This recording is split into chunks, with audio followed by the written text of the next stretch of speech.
দেখেন, সবার আগে হচ্ছে আমার বাংলাদেশ, এবং সেই বাংলাদেশকে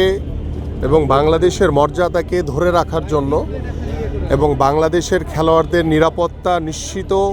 না হওয়া পর্যন্ত আমার কাছে মনে হয় যে আমরা এই ধরনের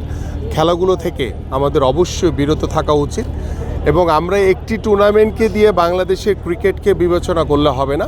কারণ একটি বিশ্বকাপ যদি আমরা আমাদের খেলোয়াড়দেরকে যদি সেফটি সিকিউরিটি যদি এনশিওর করতে না পারি, সেখানে আমার কাছে মনে হয় যে সে বিশ্বকাপে না যাওয়াই ভালো। এবং সেখানে আমাদের একটি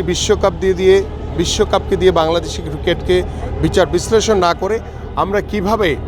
আমাদের ক্রিকেটকে নিয়ে আমাদের ডোমেস্টিক বা আন্তর্জাতিকভাবে আমরা আরও কী করণীয় রয়েছে এবং আমাদের খেলোয়াড়দের জন্য কী করণীয় রয়েছে সেই বিষয়গুলো নিয়ে যদি আমরা চিন্তা ভাবনা করি, তাহলে মনে হয় আমরা এই যে সময়টি আমরা পার করছি, যে ক্রাইসিস খারাপ সময়টি পার করছি, সেটা আমরা খুব সহজেই পার করে ফেলতে পারবো ইনশাআল্লাহ।